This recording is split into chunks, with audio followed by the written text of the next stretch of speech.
Hi everyone, it's Kerry back with you today. I'm here today to share the August freebie for our collaboration with the Playing with Paper and Glue Facebook group.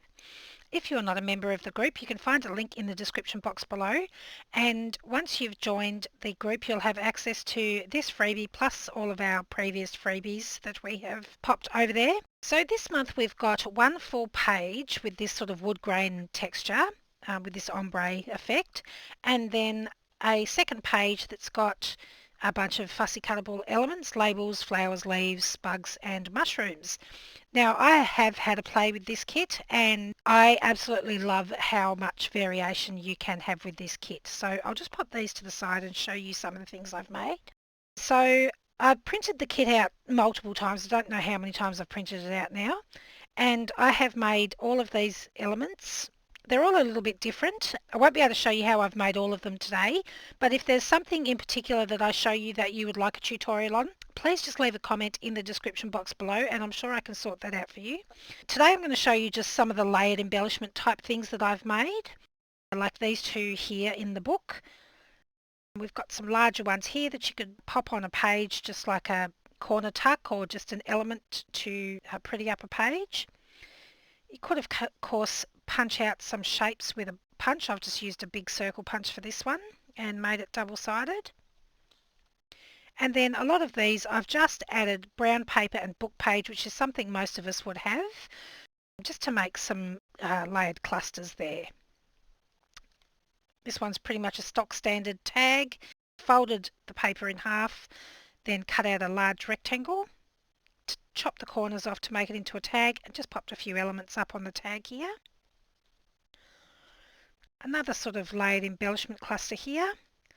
So this one's just a little pocket that I've created from cutting a strip from the background page, and then I've just filled up the pocket with all sorts of little pieces from the cut apart sheet. And then this one was probably my favourite. It was a large tag, and then I have cut away a circle in the tag with my punch, popped in a piece of acetate instead, so it's got this sort of clear little bit here, and then I have made the tag double-sided by using elements from the tag that mirror each other just to cover up. So on this side I've got this flower and leaves, and then on the other side I've got the blue flower with the same shaped leaf, so that I'm able to have a mirror image without seeing any white showing through there. So really fun kit to play with. And today we're just going to make some of these little layered clusters. So I've already prepared some clusters here ahead of time, and basically they're just a couple of different bits of layered paper that I've glued together and then popped some stitching straight up the middle of them. And there's no sort of rhyme or reason to how I've layered them up. It's pretty much however they fell. But just in case you're not sure what I mean, I'll show you how I've made one today. So I've just got here some bits of scrap paper.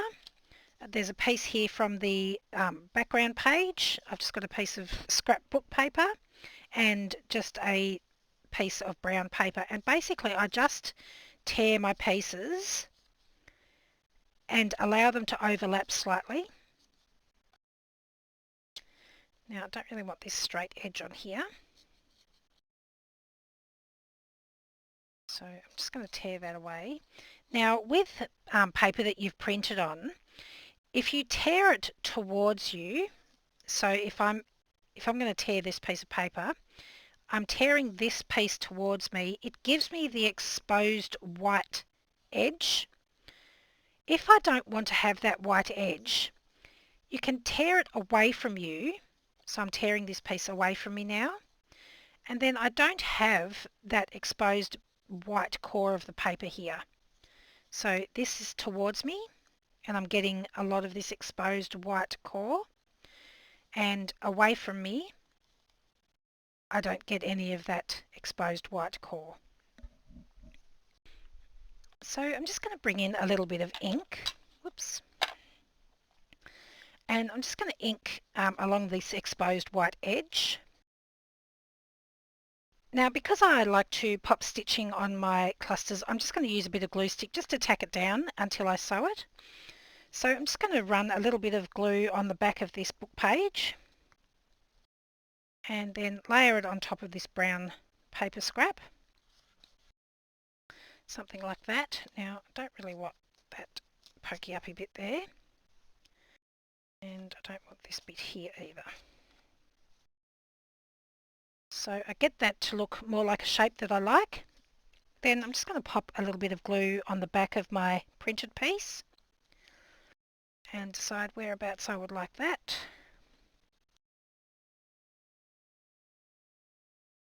I'll pop that about there. And I try to make sure that my wood grain runs straight up and down.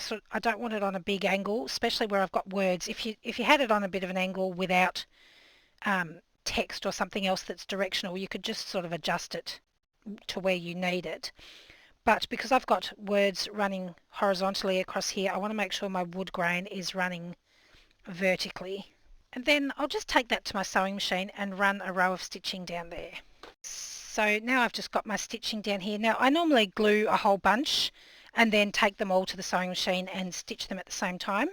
So this is really just a starting point for however you'd like to build onto the embellishment. So you might want to add this onto another page or a book page or some dyed paper or something and just keep growing it until you're happy with the way that it looks. Or sometimes I quite like to just have a stash of these that I keep aside with no focal point on, so that when I come to pop them in my books, I can decide, okay, well, I want a butterfly or I want a plant or whatever. So today we're just going to build on some of these that I have here. I've already cut out a bunch of the elements here. So it's really just a matter of layering things up and having a look and see if that's how you like it. So I'm probably going to layer up a few elements now. I'll speed it up so that it's not too monotonous, and we'll just see what happens.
So I've got all my other elements here completed, and we'll go through and show you those in a sec, but I just thought I'd take you through my process when I'm building a layered embellishment like this that's made up of lots of other little pieces.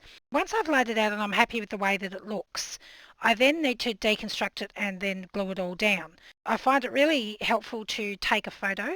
That way if you muck anything up or whatever, you can look back on it to see how you did it. But sometimes I also find it easier to glue backwards. So I'll show you what I mean by that. So I'm going to start at the bottom here, and I'm starting with the layers that are on the top of the pile, if that makes sense.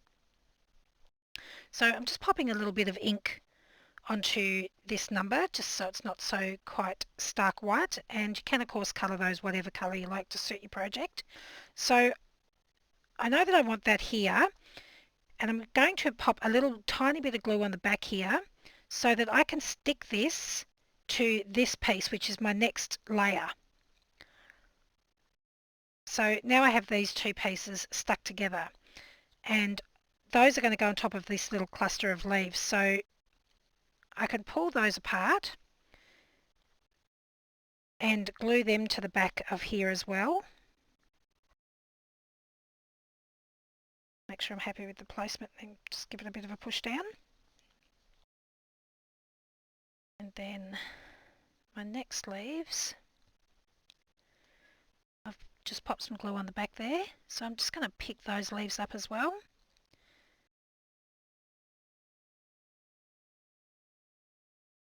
Sorry, I'm a bit out of frame there.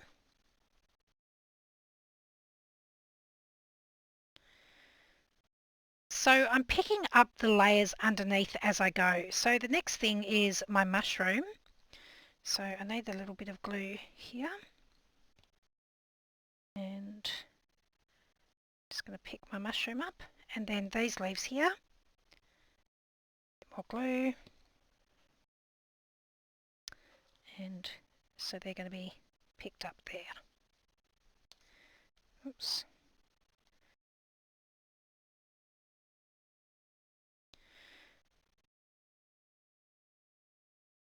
So I've sort of made this little element by gluing the top element to the one underneath it.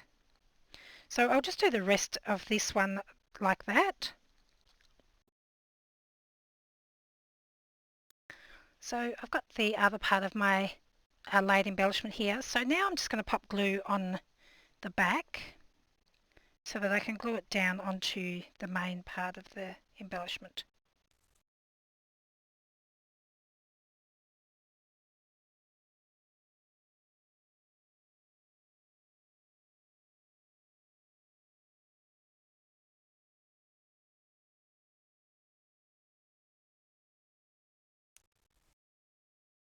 Then I'll take the other half and do the same thing. Just pop some glue on. And then I can stick that down where I would like it.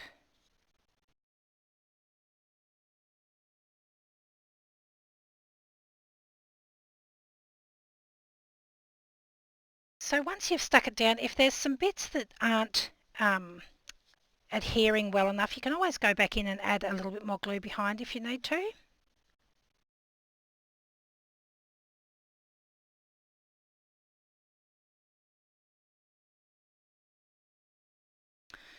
There we go, and I think that'll look cute down the side of a page as a tuck spot or something like that.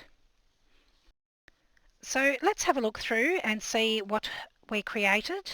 So I've just got this one here laid up with some flowers. This one is just one piece from the ephemera page, and I've just stitched that around the edge onto the background. This one just has 3 little pieces that I've adhered. Another sort of cluster that I've built there, and don't be afraid to cut down the elements smaller to create different types of elements. So this specimen word was actually from the top of one of these little bug cards, and I've just cut that off and stuck that in behind as well. Same with this one here. This is just the edge of one of these other tickets, and I've just cut that down and popped that in the side there. And again with this little identification word, just to add a little bit of variation there. And then these two were really quite simple. I just popped a butterfly on top and then a little bit of zigzag stitching to hold it in place, and then just curled their bodies, their wings slightly, just to give them a bit of dimension. So there we go, quick and easy clusters, and the possibilities for making them look different is pretty endless. I love the way these look. I think they'd look great in a botanical journal, but you could also incorporate them with other elements from different kits that you might already have, and make them suit whatever theme you're using. So that's our freebie for August for the Playing with Paper and Glue Facebook group. The freebie will be available exclusively in the group until the end of August, and then you'll be able to find this freebie in our shop as well. So I hope you have fun playing with that one. Thanks so much for joining me today. I'll see you again next time. Bye.